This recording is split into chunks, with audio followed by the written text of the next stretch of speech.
Thank you to David Kokel and his new full-time associate, Ron L. Thank you for being here. My name is Keith Klein. I'm glad to be your host. Delighted to have you here. Hope you tell your friends and bring them back. The only problem I have with this meetup is that we need more butts in the chairs. That's the only problem. It's good to see everyone. I want to introduce our speaker, Kinza Christenson, who is doing Fire Up Your Mojo and Thrive. How many of you have times that you feel overwhelmed, stressed, or just plain worn out? Kind of like I do before I get here. Today we'll be learning how to be more productive, reach goals easier, and enjoy a better life balance. It's all about Mojo. Our speaker is Kinza Christenson. She's a national professional development expert and morale builder. A business and wellness speaker, Kinza has appeared on radio and television. Her book, Burnt Toast and Jam, It's awesome. is about life's burnt toast and using positivity and humor. So I wanted to rename this today instead of Lunch and Learn, Lunch and Laugh, but I hope it'll be Lunch and Laugh and Learn. Her other book, 193 Survival Skills for a Professional Image, is in its third reprint and is used by MATC in their business classes. Kinza states her biggest speaking honor, besides here, was when she was asked to be the keynote speaker for the American Red Cross banquet honoring the Wisconsin volunteers home from working at the 9/11 disaster sites. Kinza writes a popular free online monthly newsletter, Keys for Success, which is available to you today on the sign-up sheets. Things most people don't know about Kinza: she is a recycled belly dancer, a certified laughter leader, an ordained minister, and grandmother to Ethan, Maxwell, and Claire. Please join me in welcoming our Minister of Mojo, Kinza Christenson. Thank you. Good evening, or good evening. It seems like evening, doesn't it? Early morning today. Good afternoon, everybody. And it's just delightful to see so many of you here. And it was fun being with you this morning, those of you who were here this morning. So I just like to just kind of kick off this little segment a little bit. But I'm going to ask you to do something. I would like you to greet the people next to you, but it's going to be in a very special way. What you're going to do, how many of you been to Hawaii? Maggie, I know, is going. But other people, we all know how they say hello, right? Aloha. They say, what do they say? Aloha. Aloha. Okay. Well, what you're going to do, you are actually going to stand up. You're going to greet maybe 2-3 people. You're going to say aloha. But because none of us put laughter or enough laughter in our life to sustain our energy, our health, and even, believe it or not, your business and your careers. What you're going to do, when you say aloha, I want you to extend that ha, ha, ha, ha, and get it into the longest belly laugh you can, and then go on to one other person. Okay, can we give that a shot? So let's just practice that aloha, ha, ha before you do it. 1, 2, 3, aloha, ha, ha. And some of you are looking like, right. This is one thing business owners do not do nearly enough of, because we get so busy with the business of business.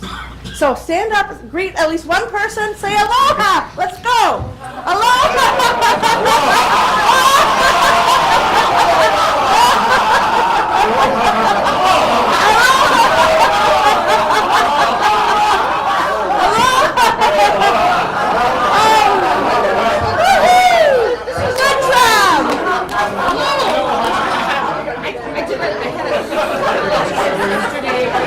Thank you. You may be seated.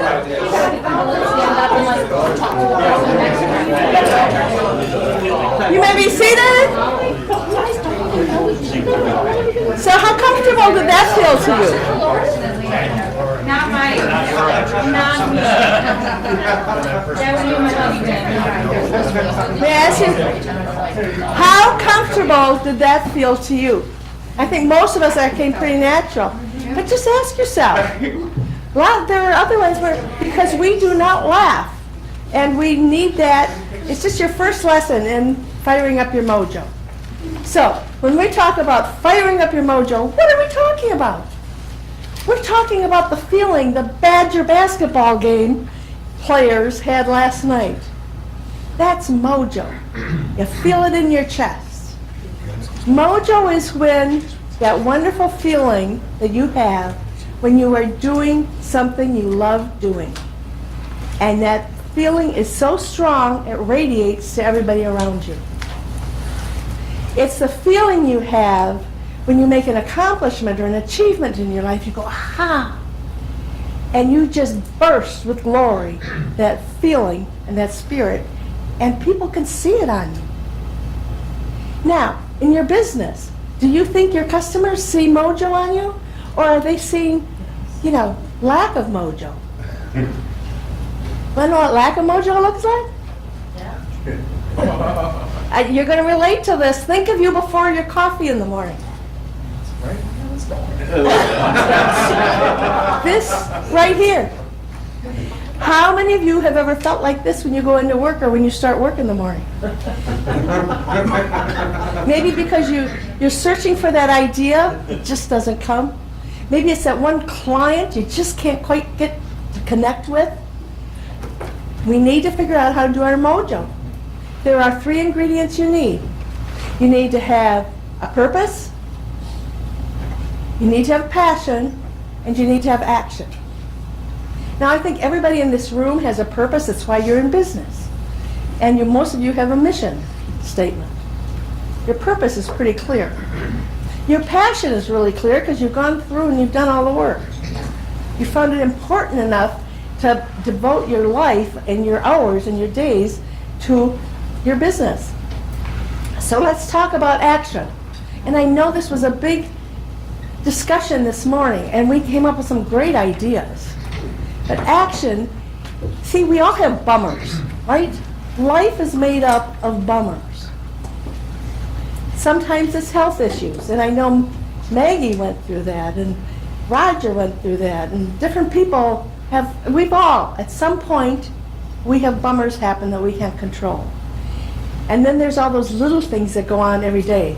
So the question is, how do you lift yourself up?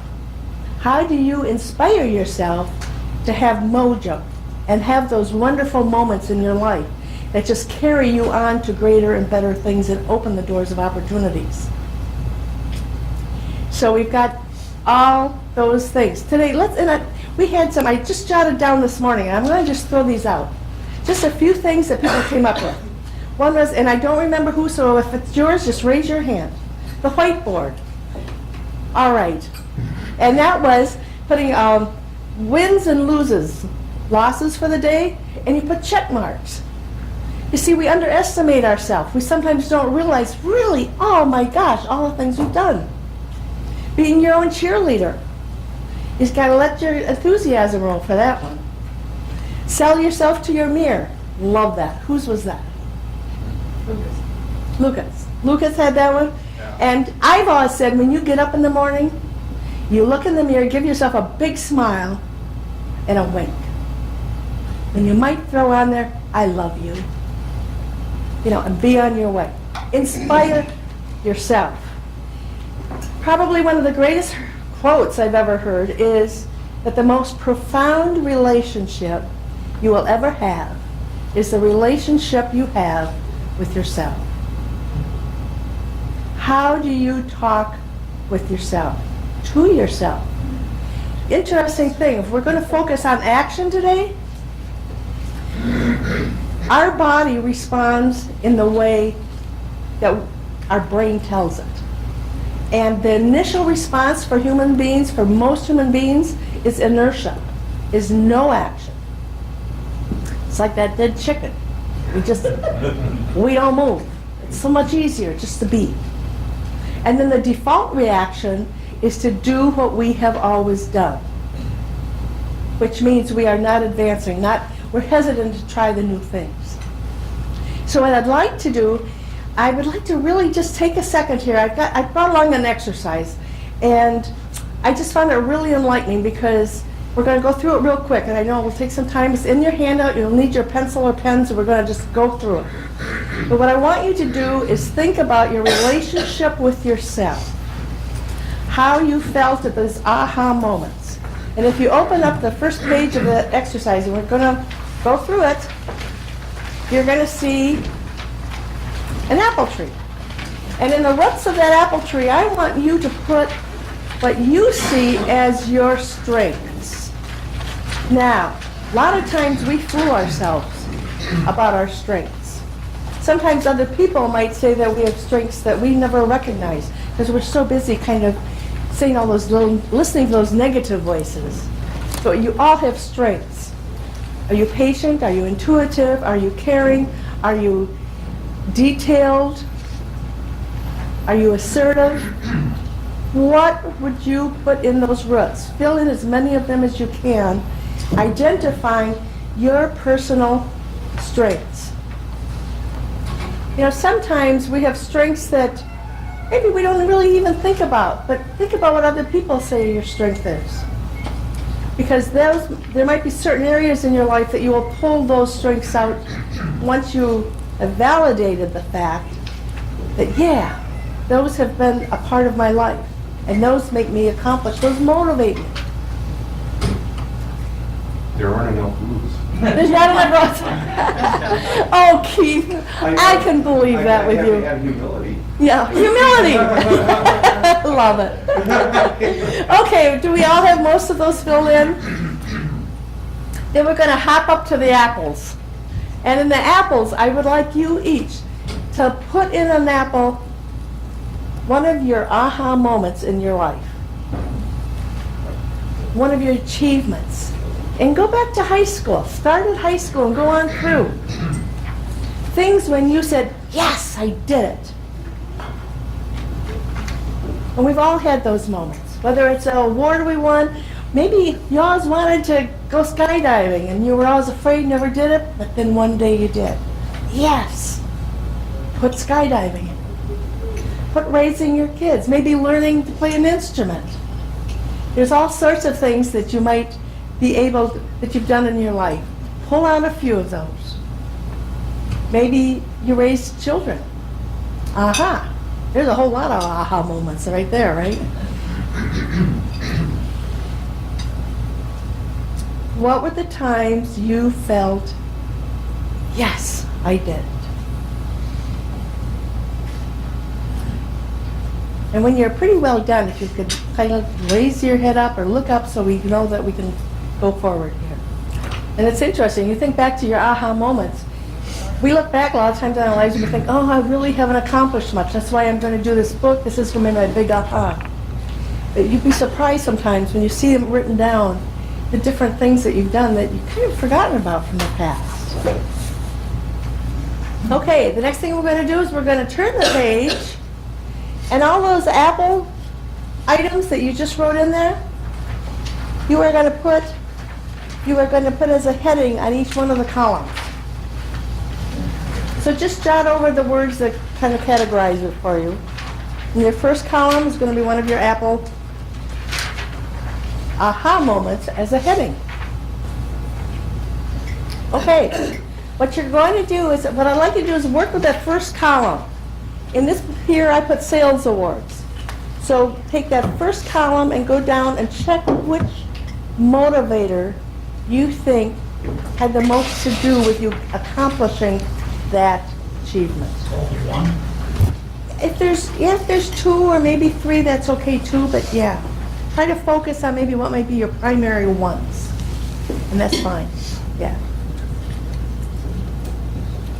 And when you get done with column one, then go on to the next achievement and check mark which things motivated you to achieve that. One main one for each one of those? You can do like two or three, whatever you think. Whatever, if you know, if there's two that kind of stick out in your mind, start with your main one. And if you think there's a second one, put a check mark or two. If there's three that you feel really were, go for it. Jeez, he's got them all. Just. Okay, how we're doing. What I'd like you to do when you're finished with your exercise, then look across and see your check marks. They're not going to show up on here, but look across and see which ones are your check marks. Do you see where, do you have any one line where you have an abundance of check marks? I'm seeing people nodding. Do you see any line where there are no check marks? Maybe some of those lines where there are no check marks really surprises you. I used to love playing racquetball. Interesting thing. I have never been a sports participant. I don't know why. It just wasn't, I guess, my thing. But I really didn't know why until a few years ago, and I took this inventory. On the winning line, I had not one check mark. It was blank. And that covers a big area in one's life. But as I look back onto it, that's why I'm not involved in any competition sports. And frankly, I always feel bad for the guy that loses. To me, it's not, you know, I mean, those are somebody's kids too on those basketball teams. You know, and it might be you tomorrow. So it might be me, whatever. I played racquetball, and I was a good player. But I didn't know it at first, somebody else kind of pointed it out. I would get almost to winning, and I'd like slap off. Because my enjoyment, what tripped my trigger, was watching them win. It wasn't me winning. I never identified that until I was, you know, not too long ago, which kind of put the whole picture together for me. So see, it can validate your motivations. So this whole thing about getting to know yourself, that's what we're talking about. Knowing your strengths, really what they are. Knowing what really motivates you. And maybe it's one or two things on there you hadn't really ever isolated before. Actually, and then our job then is to figure out what are the other things that we're going to do to motivate ourselves. And did you know that music is the #1 motivator for most people? So if that just means downloading your favorite song on your phone so you can play it in between something else, do it. Start making a plan in your life for lifting yourself up. They say that business, jobs, our work do not cause burnout. Burnout is caused by not having enough tools in your personal reservoir to keep you resilient so you can fire up that mojo and spark it and let wonderful things happen to you. So that's kind of what it's about. Can we just take 3 minutes here quick? And I know we mentioned some things that people do that motivate them that they found. Does somebody else have some ideas? What's something you put into your day that you know maybe you do it every morning, or something that lifts you up, something you make a point of doing? Coffee. Coffee. Coffee works. Oh, yeah, good. Good coffee works. All right. Anything else? Yes? Gratitude. Pardon? Gratitude. Gratitude is huge. Gratitude is huge. Anybody else have something? Yoga. Yoga? Exercise. Good. Exercise. Keep moving. Yeah, some- I think we need a little lesson on that. Pardon? Or in the case of yoga, not moving. Or in the case of yoga, not moving. Yes. Come and do yoga with me, you'll move. Would you all like a little lesson in moving? Just something you can carry home with you? It's going to mean you stand up. Okay, everybody stand up. This will be a fun one. There we go. Okay. Okay. So, moving is so important. But when I was in dance, I was taught the greatest movement ever taught. So I'm going to just share it with you because you can use it in the grocery lines when those ladies are ahead of you with their coupons. You can use it at your desk. You can use it at the copy machine or your printer when you're waiting forever for those copies. This is it. It's called the shimmy. So really, it is a wonderful de-stressing exercise. And what it does is the oxygen just relaxes all your muscles. So bend your knees. A lot of you people know this. And guys are the best shimmiers in the world. Did you know that? So bend your knees. Come on, Rob, you got it. Feet together, roll it. Be solid above your legs. And then just twitch your hips back and forth. Okay, you got that? Side to side. Okay, bend your knees back, side to side, side to side. Bend your knees, like you're sitting in a chair.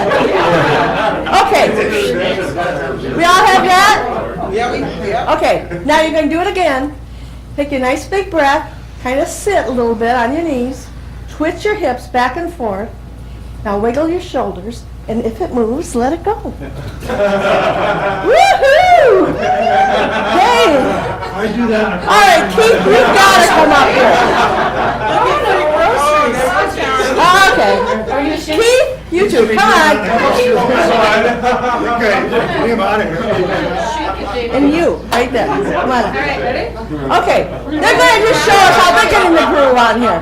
Okay, 1, 2, 3, let's go. Relax, put it down, and hips back and forth. There you go. Woohoo! Give them a hand! Thanks. Now just take that. Try to include a shimmy in every day. That's all I can say. Your version, however you want to do it. You may be seated.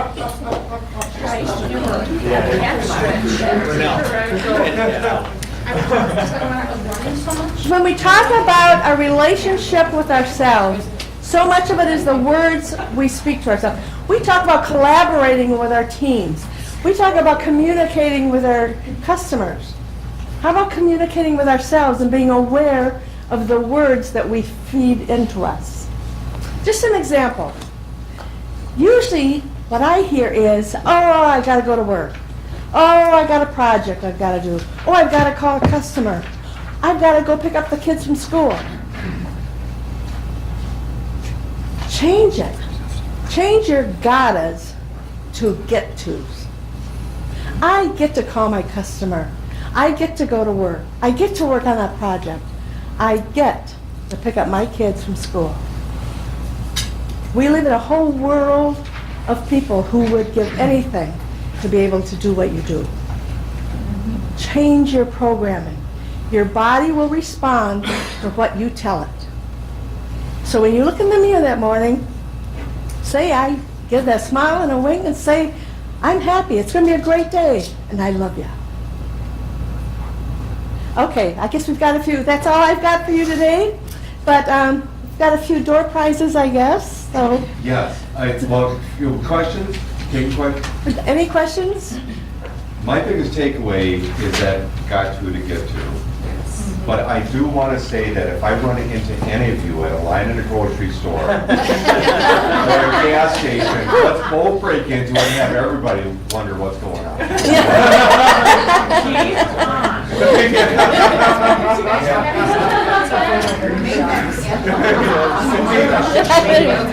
I will say, it seems like our society has been, we were told to get serious and grow up. And you've got to join us on April 24th because we're going to be dealing with a lot of this. Practical things that you can just, they're natural things, but they're not rocket science. But because you get so busy into the big world of business, we forget all these things. So my challenge to you even today is, think of 2 things this next week that you used to love doing, that you don't do anymore. And figure out how you're going to put those back in your life. And before you know it, you'll have mojo all over the place. Thank you, ladies and gentlemen.